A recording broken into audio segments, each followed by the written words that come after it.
पिछले एपिसोड में सारे टीम सोल फाइटिंग कंपटीशन के लिए आ गए थे और अब इस तरह से यहाँ पर सबसे पहला मैच टियानलिंग स्कूल और श्रेक स्कूल के बीच में होने वाला होता है। इसके बाद अगले सीन में हम देखते हैं कि यहाँ पर आए हुए सभी लोग इनके बीच के मैच को देखने के लिए काफी एक्साइटेड हो गए थे, जिसे देख वांग कहने लगता है कि यहाँ पर तो इतने सारे लोग आए हुए हैं और इसीलिए अगर हम इनके सामने अपने मैच को हार गए तो फिर क्या होगा। लेकिन इसके बारे में सुनते ही टीचर जामा इनसे कहती है कि तुम्हें इसके बारे में पैनिक होने की जरूरत नहीं है, क्योंकि वैसे भी तो यह चीज हमारे श्रेक स्कूल के लिए ऑनर है। जिसके बाद सियाओ टाओ भी कहने लगती है कि हमने भी पिछली बार ऐसे सेम सिचुएशन का सामना किया था, लेकिन मैं तुम्हें इसके बारे में बता देना चाहती हूँ कि तुम्हें इसके बारे में टेंशन लेने की जरूरत नहीं है, क्योंकि असल में हमारे ओपोनेंट हमसे 10 गुना ज्यादा पैनिक हैं। अब इतनी बात कहने के बाद वो इनसे कहती है कि आखिरकार हम तो श्रेक स्कूल हैं। तब इसके बारे में सुनकर वे सभी भी इसके लिए पूरी तरह से रेडी हो गए थे और वे सभी एक साथ में प्रॉमिस करते हैं कि वे इस मैच को किसी भी कीमत पर जरूर जीतेंगे। तभी टीचर जामा यू हाउ से कहने लगती है कि तुम बैटल को डायरेक्शन देने के लिए रिस्पॉन्सिबल हो, लेकिन इसी के साथ वो उससे कहती है कि तुम अपने सेकेंड सोल स्किल का भी अच्छे से यूज करना, जिसके बारे में सुनकर यू हाउ भी इसके लिए रेडी हो गया था। लेकिन तभी इसी बीच हम देखते हैं कि दोनों टीम को एरिना में आने के लिए बोला जाता है, जिसके बारे में सुनकर टीचर जामा इनसे कहती है कि अब तुम अपने करेज को दिखाने के लिए रेडी हो जाओ और हमें किसी भी कीमत पर यहाँ से जीत के जाना है। जिसके बाद हम देखते हैं कि वे सभी भी इसके लिए पूरी तरह से रेडी हो गए थे और अब इस तरह से वे अपने मैच के लिए एरिना में जाने लगे थे। जिसके बाद हम देखते हैं कि श्रेक स्कूल के टीम को देखते ही यहाँ के सभी लोग काफी एक्साइटेड हो गए थे और फिर इस तरह से वो इनको चीयर्स करना स्टार्ट कर देते हैं। वहीं दूसरी तरफ हम देखते हैं कि टियानलिंग स्कूल भी इनका सामना करने के लिए रेडी था, लेकिन तभी किंग कहने लगता है कि श्रेक स्कूल इस बार ऐसा क्यों कर रहा है और उन्होंने अपने मेन फोर्स को यहाँ पर क्यों नहीं भेजा। इसके बाद वो जीव में इससे पूछता है कि क्या डाई हाउ का बेटा यहाँ पर आया है, लेकिन इसके बारे में सुनकर वो इसे ना कर देती है। वहीं दूसरी तरफ हम देखते हैं कि सियाओ भी इस मैच के लिए काफी एक्साइटेड थी, लेकिन इसे देख यहाँ पर आए हुए बाकी सभी बात करने लगते हैं कि यह तो काफी यंग है और इसी के साथ वह हैरान होते हैं कि क्या यह श्रेक स्कूल का रेगुलर टीम है। लेकिन वहीं उधर होंगचेन समझ गया होता है कि यह तो श्रेक स्कूल का रिजर्व टीम है। जिसके बाद वो कहने लगता है कि वे ओपनिंग गेम को प्ले करने के लिए केवल रिजर्व टीम को यहाँ पर भेजना चाहते हैं, लेकिन क्या इसका मतलब ये नहीं है कि वे ज्यादा अरोगेंट हो रहे हैं। वहीं दूसरी तरफ हम देखते हैं कि यू हाउ पुराने वाले टीम के बारे में याद करने लगा था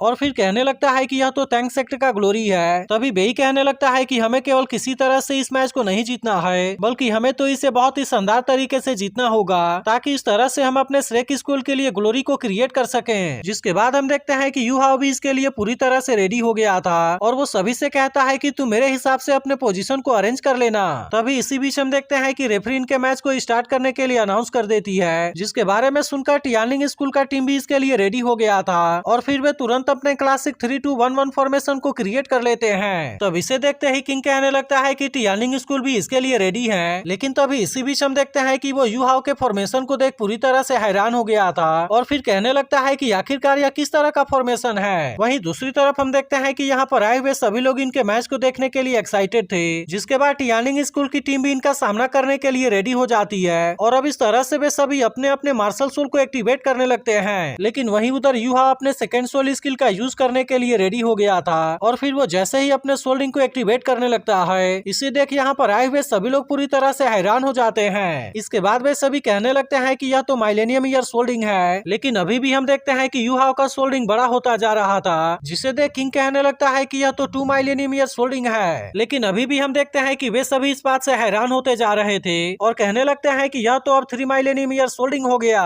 तब इस पर यू हाउ कहता है कि यह अभी खत्म नहीं हुआ है। जिसके बाद हम देखते हैं कि वे सभी इस बात से और भी ज्यादा हैरान हो गए थे और फिर कहने लगते हैं कि यह तो असल में 6 माइलेनियम ईयर सोल रिंग है। अब इसके वजह से हम देखते हैं कि टियानलिंग स्कूल की टीम भी इससे काफी डर गई थी और वे सभी इसका सामना करने के लिए एक साथ में मिलकर डिफेंसिव फॉर्मेशन को क्रिएट करने लगते हैं। तब इसे देख यू हाउ भी कहता है कि मैं भी तुम सभी के एक साथ में आने का ही वेट कर रहा था। जिसके बाद हम देखते हैं कि वो तुरंत ही वांग के साथ मिलकर मार्शल सोल फ्यूजन स्किल को एक्टिवेट कर लेता है और अब इस तरह से वे अपने गोल्डन रोड का यूज करके इनके ऊपर अटैक कर देते हैं। जिसके बाद हम देखते हैं कि टियानलिंग स्कूल का टीम इनके सामने कुछ भी नहीं कर पाया था और अब इस तरह से वे इसमें श्रेक स्कूल से बहुत ही आसानी से हार गए थे। वहीं दूसरी तरफ हम देखते हैं कि यहाँ के बाकी लोगों के साथ साथ यहाँ की रेफरी भी पूरी तरह से हैरान होती है। जिसके बाद यू हाउ कहता है कि यह गेम ओवर हो गया। तब इसके बारे में सुनकर रेफरी भी श्रेक स्कूल को इसका विनर अनाउंस कर देती है। जिसके बाद यू हाउ कहता है मुझे याद रखना कि मैं श्रेक एकेडमी से भी हूँ और इसी के साथ साथ मैं टैंक क्लैन से भी हूँ। जिसके बाद हम देखते हैं कि इसके बारे में सुनकर सभी लोग भी काफी एक्साइटेड हो गए थे और अब इस तरह से वे सभी इनको चीयर्स करना स्टार्ट कर देते हैं। इसके अलावा हम देखते हैं कि सियाओ टाओ और बाकी लोग भी इस बात से काफी खुश हो गए थे। जिसके बाद टीचर जामा यू हाओ से कहती है कि इस बार वाला अटैक तो सच में बहुत ज्यादा खतरनाक था। तब इस पर यू हाओ कहता है कि मैंने तो अभी उनके ऊपर दया दिखाई है, नहीं तो उनमें से कोई भी वहाँ से जिंदा बचकर वापस नहीं जा पाता। जिसके बाद हम देखते हैं कि ऐसी बात सुनकर बाकी लोग भी काफी हैरान हो गए थे। तब टीचर जामा उससे कहती है कि अभी तो यहाँ पर बाकी टीम का भी मैच होगा और इसीलिए मैं जानना चाहती हूँ कि क्या तुम इसे देखना चाहोगे। लेकिन इस पर यू हाओ कहता है कि मुझे इसमें कोई भी इंटरेस्ट नहीं है। वहीं दूसरी तरफ हम देखते हैं कि टियानिंग स्कूल की टीम काफी पछताने लगी थी और कहने लगते हैं कि पहले ही मैच में श्रेक स्कूल से हमारा सामना क्यों हुआ। इसके बाद हम देखते हैं कि यहाँ से वापस जाते हुए भी बहुत सारे लोग श्रेक स्कूल को चीयर्स कर रहे होते हैं, लेकिन तभी वांग और यू हाओ जैसे ही अंदर एंटर करते हैं वे बेहोश हो जाते हैं। जिसके बाद हम देखते हैं कि टीचर जामा ने इनको एक ही बेड पर लेटा दिया था और कहने लगती है कि इनकी सोल पावर पूरी तरह से कंज्यूम हो गई है और इसीलिए इन दोनों को अच्छी तरह से आराम करने की जरूरत है। लेकिन इसके बाद भी हम देखते हैं कि टीचर जामा इस बात से बहुत खुश थी कि वे इस मैच को बहुत ही आसानी से जीत गए। जिसके बाद वे भी कहने लगता है कि यू हाओ का प्लान तो सच में पूरी तरह से सक्सेसफुल हो गया, क्योंकि उसने सबसे पहले 6 मिलियनियम ईयर सोल्डिंग का यूज करके उनको डरा दिया और फिर उसके बाद अपने मार्शल सोल फ्यूजन स्किल का यूज करके उनको एक ही झटके में हरा दिया। लेकिन तभी टीचर जामा कहती है कि इस बार का मार्शल सोल फ्यूजन स्किल बाकी सबसे बहुत ज्यादा पावरफुल था, जिसका मतलब है कि उन दोनों ने इसके लिए अपने फुल पावर का यूज किया है और ऐसा करने के वजह से ही वे दोनों काफी वीक हो गए हैं। इसके बाद हम देखते हैं कि सियाओ टाओ इसके लिए इनको थैंक यू कहती है, क्योंकि इस तरह से इनको खुद को रिकवर करने के लिए टाइम मिल रहा है। तब इसकी बात सुनकर बेई कहता है कि तुम्हें इसके बारे में चिंता करने की जरूरत नहीं है, क्योंकि हम हर मैच को जीतने के लिए अपनी तरफ से पूरी कोशिश करेंगे। अब इसके कुछ देर के बाद हम देखते हैं कि वांग को होश आ गया था, लेकिन फिर वो यू हाओ को अपने बेड के ऊपर देख काफी गुस्सा हो जाता है और वो इसे दूर फेंकते हुए कहता है कि मेरे बेड में सोने की तुम्हारी हिम्मत कैसे हो गई। तब इसकी ऐसी बात सुनकर यू हाओ से कहता है कि मैं तो गेम के बाद से बेहोश हो गया था, इसीलिए मुझे इसके बारे में कैसे पता होगा कि मैं तुम्हारे साथ में सोया हुआ हूँ, और इसीलिए मुझे ऐसा लगता है कि इसमें कोई गलत बात नहीं है। लेकिन तभी इसी बीच हम देखते हैं कि इनको अपने जीत के बारे में याद आता है, जिसके बारे में सोचकर वे बहुत ज्यादा खुश होने लगे थे। तभी यू हाओ कहने लगता है कि यह तो अभी केवल एक नॉकआउट राउंड था और इसीलिए हमारे पास में अब रिकवर करने के लिए 3 दिन का टाइम है, लेकिन इसके बाद भी हमें आने वाले कुछ मैच को किसी भी तरह से जीतना ही होगा जब तक कि सियाओ टाओ और बाकी लोग पूरी तरह से रिकवर नहीं हो जाते। लेकिन तभी इसी बीच हम देखते हैं कि सियाओ टाओ का नाम सुनते ही वांग इसके ऊपर गुस्सा होने लगता है। जिसके बाद यू हाउ से कहता है कि चलो हम फिर से प्रैक्टिस करना स्टार्ट करें, ताकि इस तरह से हम अपने सोल पावर को फिर से रिकवर कर सकें। जिसके बाद वांग उससे कहता है कि मैं सबसे पहले अपने क्लॉथ को चेंज करने के लिए जा रहा हूँ और इसीलिए मैं कॉरिडोर में तुमसे मिलूंगा। वहीं उधर यू हाउ कहने लगता है कि आज मैं पहली बार सोल फाइटिंग कंपटीशन में श्रेक स्कूल को रिप्रेजेंट कर रहा हूँ, लेकिन असल में यह तो अभी केवल शुरुआत है। और फिर वो अपने मदर को याद करते हुए कहता है कि मैं कभी भी आपको निराश नहीं करूंगा।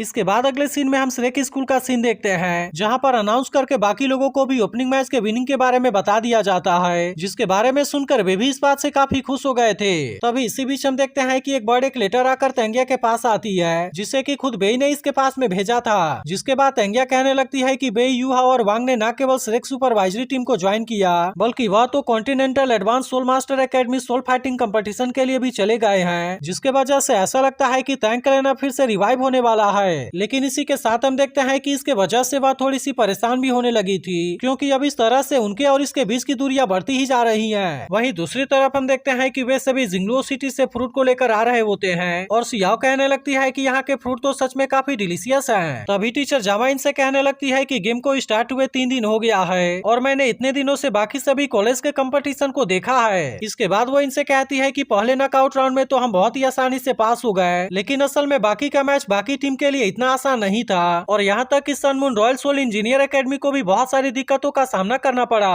तभी इसी बीच हम देखते हैं कि यू हाउ और वांग भी यहाँ पर आ गए थे। जिसके बाद टीचर जामा कहती है कि रॉबिन राउंड कल से ही स्टार्ट होगा और इसीलिए मुझे इसके लिए पूरा डिटेल प्री वॉर रिपोर्ट बनाना होगा। इसके बाद वो इनसे कहती है कि तुम्हें अपने मार्शल सोल स्किल के बारे में बहुत ही अच्छे से समझना होगा और फिर वो यू हाउ, वांग और सियाओ से कहती है कि तुम तो एक दूसरे के बारे में बहुत ही अच्छे से जानते हो। जिसके बाद वो नानान सेंसी और काइतो से कहती है कि क्या तुम हमें अपने सोल स्किल के बारे में बता सकते हो। जिसके बाद सबसे पहले नानान बताती है कि मेरा martial soul soft bone rabbit है, जो कि पूरी तरह से बिल्कुल ही सियाओ के जैसा है, लेकिन असल में सियाओ का मार्शल सोल ऑफेंसिव टाइप का था, जबकि नानान का एजिलिटी टाइप का होता है और हम देखते हैं कि इसकी स्पीड काफी अच्छी होती है। इसके बाद हम देखते हैं कि सेंसी भी अपने टॉप 3 सोल स्किल के बारे में बताने के लिए रेडी हो गया था, जिनमें से सभी डिफेंसिव टाइप के होते हैं। लेकिन इसी के साथ वो इनसे कहता है कि मेरे पास में एक super useful 4th soul skill भी है और फिर वो इसके बारे में चुपके से इनको बता देता है, जिसके बारे में सुनकर वे उससे कहते हैं कि यह तो काफी स्मार्ट है। इसके बाद टीचर जामा काइतो काइतो से कहती है कि फानी ने मुझसे कहा था कि तुम केवल सोल गाइड में ही अच्छे नहीं हो, बल्कि इसके अलावा तुम तो बहुत ही अच्छे फूड बेस वाले सोल मास्टर भी हो। तब इसके बारे में सुनकर काइतो कहता है कि वैसे तो मेरी एबिलिटी उतनी एक्स्ट्राऑर्डिनरी नहीं है। और इसके बाद हम देखते हैं कि वो इनको 4 तरह के लॉलीपॉप दिखाता है। इसके बाद वो इनको बताता है कि मेरा first martial soul mental power को 10% से इंक्रीज कर देता है, जबकि सेकेंड सोल स्किल स्ट्रेंथ को इंक्रीज करने के लिए है, थर्ड सोल स्किल डिफेंस को इंक्रीज करने के लिए, और आखिर में fourth soul skill soul power को रिलीज करने के लिए है।